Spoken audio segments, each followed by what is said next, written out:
Advertisement writing का एक बहुत ही इंपॉर्टेंट टॉपिक करने जा रहे हैं हम आज, जिसका नाम है to let. To let means available for renting. इसका मतलब किराए के लिए उपलब्ध। अब किराए के लिए देखो, जब एडवर्टीजमेंट हम देते हैं, एडवर्टीजमेंट का मतलब हिंदी में विज्ञापन, यानी जब हम न्यूज़पेपर में एडवर्टीजमेंट पब्लिश करवाते हैं तो दो चीज़ें हो सकती हैं। या तो जो टीनेंट यानी किराएदार जो किराएदार होगा वो भी पब्लिश कर सकता है, करवा सकता है, या फिर जो लैंडलॉर्ड यानी मकान मालिक होगा वो भी पब्लिश करवा सकता है। तो अब एग्जाम में कन्फ्यूजन क्या होती है कि बच्चों को ये समझ नहीं आता टू लेट लिखना है या एकोमोडेशन वांटेड लिखना है। एकोमोडेशन वांटेड लिखना है तो वो जो होता है वो किसकी तरफ से होता है, वो टीनेंट्स यानी किराएदार की तरफ से होता है, जो किराएदार होता है उसकी तरफ से लिखा जाता है। और जो टू लेट होता है वो किसकी तरफ से, लैंडलॉर्ड यानी मकान मालिक की तरफ से। जैसे आपके पास मकान है और आप उसे किराए पे देना चाहते हैं, तो आप जब एडवर्टीजमेंट पब्लिश करवाएंगे न्यूज़पेपर में तो कौन से कॉलम में पब्लिश करवाएंगे, टू लेट कॉलम में। और मान लो कोई पर्टिकुलर कोई भी इंसान अगर बाहर से किसी स्टेट से कहीं से भी आया है, उसे अब किराए के लिए मकान चाहिए, तो उसे भी अब मकान ढूंढना पड़ेगा। तो उस केस में वो क्या करेगा, एडवर्टीजमेंट पब्लिश कराएगा कहाँ पे, न्यूज़पेपर में, है ना। तो उस कॉलम को हम क्या बोलेंगे, एकोमोडेशन वांटेड, जो हम नेक्स्ट वीडियो में सीखेंगे। ओके। इसके अलावा situation vacant, wanted, for sale, for purchase और एडवर्टीजमेंट राइटिंग, लेटर राइटिंग, बहुत सारे टॉपिक्स हमने कर लिए हैं। मिसिंग एडवर्टीजमेंट भी कर लिया, मिसिंग पैट के लिए भी और मिसिंग पर्सन के लिए भी। इसके अलावा जो बचे हुए टॉपिक्स हैं वो भी मैं जल्दी ही करा दूंगा, तो आप चैनल से जुड़े रहिए। तो ये समझ में आ गया आपको टू लेट का मतलब क्या होता है, किराए के लिए उपलब्ध, यानी मकान मालिक की तरफ से ये एडवर्टीजमेंट दिया जाता है। क्लियर है। अब इसको लिखते वक्त हमें कुछ बातें हैं जो ध्यान रखनी है, उसके अकॉर्डिंग बनाना है। तो हम क्वेश्चन के अकॉर्डिंग प्रैक्टिस भी करेंगे इस वीडियो में, तो वीडियो को एंड तक देखना। पहले जो मेन बातें हैं उसे देख लेते हैं क्या है। पॉइंट टू रिमेंबर, क्या क्या ध्यान रखना है आपको। Begin with available on rent, यानी जब स्टार्ट करना है तो पहली लाइन क्या होनी चाहिए, अवेलेबल ऑन रेंट, यानी किराए के लिए उपलब्ध। ओके। उसके अलावा इसमें हमें आपको बताना क्या पड़ेगा, देखो जब एडवर्टीजमेंट लिखते हैं वहाँ पे टेंस की कोई रिक्वायरमेंट नहीं होती। पूरा टेंस यानी पूरा एक सेंटेंस, मीनिंगफुल सेंटेंस बनाने की जरूरत नहीं है आपको। इज, एम आर, ING ऐसी वर्ब की फॉर्म्स, इन सब का यूज हमें वहाँ नहीं करना। ओके। जितना हो सके इन सब चीज़ों से बचना है, इन सबको अवॉइड करना है।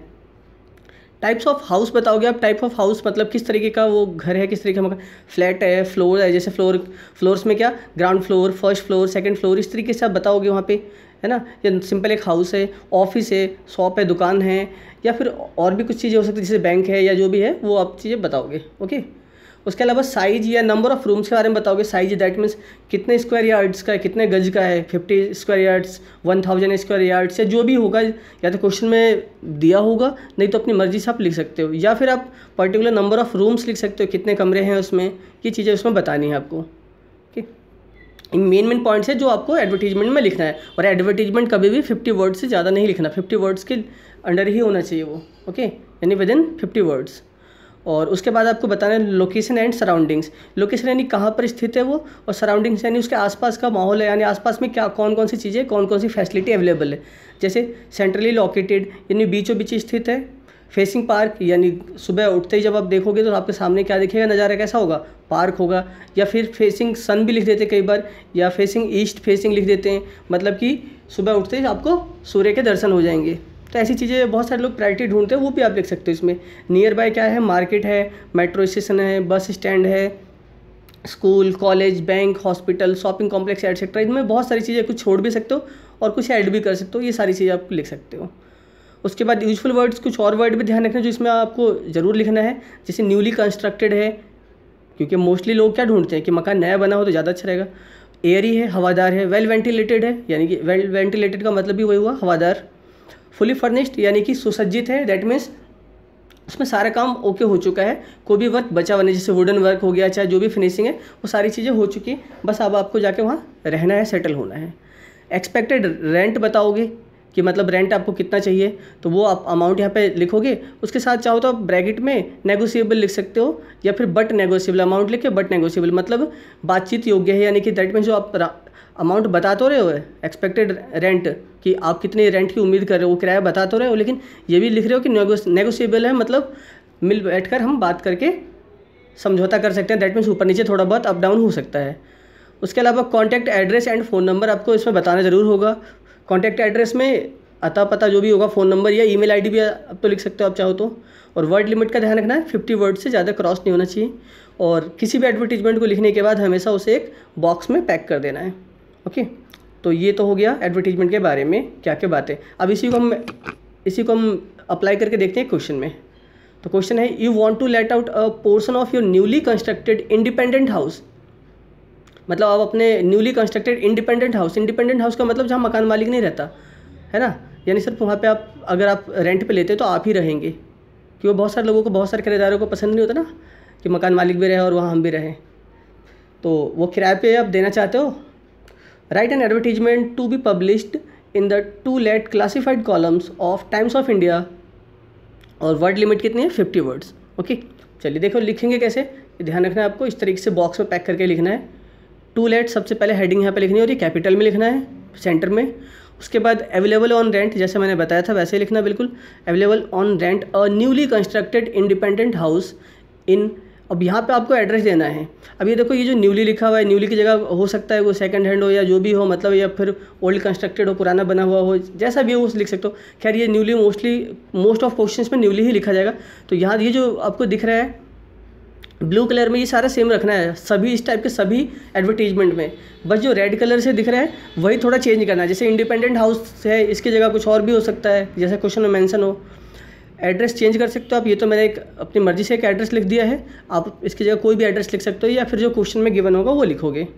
हैविंग 3 बेडरूम्स, अब ये मैंने बताया था साइज़ या नंबर ऑफ रूम्स के बारे में बताओगे, तो 3 बेडरूम्स है, या हो सकता है 3 की जगह आप 2 लिख सकते हो, 4 लिख सकते हो, जैसा मन करे आप वो लिख सकते हो। विद अटैच्ड बाथ, और बाथ जो है यानी कि बाथरूम जिसे आप बोलते हो, तो पूरा बाथरूम ना लिखे, किसे क्या लिखा जाता है बाथ, उसमें एस लगाओगे। ओके, ये उससे अटैच है। Drawing and dining along with modular kitchen, drawing room और डाइनिंग रूम भी है, वो किसके साथ अटैच है, मॉड्यूलर किचन का मतलब होता है कि आजकल की जो किचन है, आजकल के किचन कैसे होते हैं जिसमें टाइल लगा हो, बिजली हो, सब कुछ हो, और भी बहुत सारी फैसिलिटी किचन में होती है, देखा होगा आपने, उस किचन की बात की जा रही है ना। नहीं, किचन तो वो भी होता है जो गाँव में होता है। वेल वेंटिलेटेड यानी कि हवादार है। फुली फर्निश्ड सुसज्जित है, बिल्कुल अच्छी तरीके से बना हुआ, सारा काम हो चुका है। 24/7 इलेक्ट्रिसिटी एंड वाटर सप्लाई, ये लाइन लिखनी बहुत ज़रूरी है, क्योंकि आजकल हर कोई ढूंढता है कि 24 घंटे 7 दिन इलेक्ट्रिसिटी और वाटर सप्लाई मिलनी चाहिए, है ना। यहाँ पे चाहो तो ड्रिंकिंग वाटर सप्लाई भी लिख सकते हो या सिर्फ वाटर सप्लाई भी लिख सकते हो, आपकी मर्जी है। ईस्ट फेसिंग यानी कि सुबह सुबह सूरज के दर्शन हो जाएंगे। पार्किंग फैसिलिटी, ये भी आजकल बहुत बड़ा इशू है, तो इसे भी लिखना कंपलसरी है। नियर बाय क्या क्या है, market, hospital, school and metro station, इसमें कुछ और चीज़ें ऐड भी कर सकते हो या कुछ हटा भी सकते हो, आपकी मर्जी है, या क्वेश्चन की जैसी डिमांड होगी वो कर लेना आप। ओके, एक्सपेक्टेड रेंट, वो आप कुछ भी लिख सकते हो, इसलिए मैंने रेड कलर से लिखा है, इसे चेंज कर सकते हो। अगर क्वेश्चन में गिवन होगा तो वही लिखना, नहीं गिवन होगा तो अपनी मर्जी से कुछ भी लिख सकते हो। 25,000, 2,000, 10,000 जो मन करे आपका पर मंथ, और ब्रैकेट में क्या, नेगोशिएबल। ओके, मतलब बातचीत योग्य है, थोड़ा बहुत ऊपर नीचे भी हो सकता है इसमें। और फिर इसके बाद यहाँ क्या लिखोगे, कॉन्टैक्ट, और कॉन्टैक्ट के बाद क्वेश्चन में जो अगर कोई नाम दे रखा है तो वो लिखोगे, नहीं तो अपनी मर्जी से कोई भी नाम, और ऐड कहाँ पे, तो कोई भी फ़ोन नंबर इसी तरीके से लिखना है। शुरू के 3-4 डिजिट्स जो है बताने, उसके बाद क्रॉस का सिंबल लगा देना है, और ब्रैकेट में एम यानी मोबाइल, और चाहो तो आप यहाँ पे ईमेल आईडी भी ऐड कर सकते हो, ईमेल आईडी भी लिख सकते हो। इस तरीके से लिखोगे तो एटलीस्ट ये 40 से 50 वर्ड्स के बीच में ही होगा, 50 से ज़्यादा नहीं होगा और 40 से कम भी नहीं होगा। आपके एग्जाम में पूरे के पूरे 4 में से 4 मार्क्स आ सकते हैं, बिल्कुल इसमें कोई डिडक्ट करने का कोई ऑप्शन नहीं बनता कि मार्क्स यहाँ पे कट जाए। ओके, कोई टेंस का तो कोई रोल है नहीं यहाँ पे, और जो भी चीज़ें चाहिए सारे अच्छे अच्छे वर्ड्स लिखें और ईजी वर्ड्स लिखें, मीनिंगफुल वर्ड्स हैं, और मतलब एक बेस्ट वे में लिखा गया बहुत अच्छे तरीके से। तो उम्मीद करता हूँ अब आपकी जो ये प्रॉब्लम थी टू लेट वाली, ये भी सॉल्व हो जाएगी, सॉर्ट आउट हो जाएगी। और आप 11th-12th में या कॉलेज में भी आजकल ये एडवर्टीजमेंट का टॉपिक आता है, तो आप किसी भी एग्ज़ाम्स की तैयारी कर रहे हैं तो आपके लिए बहुत ही अच्छा फॉर्मेट बन गया है। इसे अपने नोटबुक में नोट कर लीजिए और इसके अकॉर्डिंग और भी क्वेश्चंस की प्रैक्टिस कीजिए, जितने भी क्वेश्चंस। अगर किसी क्वेश्चन में डाउट कोई ना आए तो आप मुझे apex coaching centre FB page पे या इंस्टाग्राम एपेक्स कोचिंग सेंटर के नाम से जो है वहाँ क्वेश्चन मैसेज कर सकते हैं, मैं उसका रिप्लाई आपको दे दूँगा। जो भी प्रॉब्लम होगी उसको सॉर्ट आउट कर दिया जाएगा। और हाँ, अगर कोई क्वेश्चन आप करके चेक कराना चाहते हैं कि ये सही है गलत है, तो वो भी आप apex coaching centre FB page या इंस्टाग्राम पेज पे मैसेज कर सकते हैं। ओके, चलिए वीडियो को लाइक कीजिए, और हाँ दूसरों को, अपने जितने भी दोस्त हैं आपके सबको शेयर कीजिए, और पहली बार चैनल पे आए हैं तो चैनल को सब्सक्राइब करके बेल आइकन प्रेस कर लीजिए, ताकि और भी जो वीडियोज आएंगी उसकी नोटिफिकेशन मिलते रहेगी। नेक्स्ट वीडियो में हम सीखेंगे अकोमोडेशन वांटेड, उसके बाद हम जो ब्राइड और ग्रूम वांटेड होता है, दैट मीन्स मैट्रिमोनियल कॉलम, वो सारी चीज़ें भी हम करेंगे। ओके, चलिए मिलते हैं नेक्स्ट वीडियो में।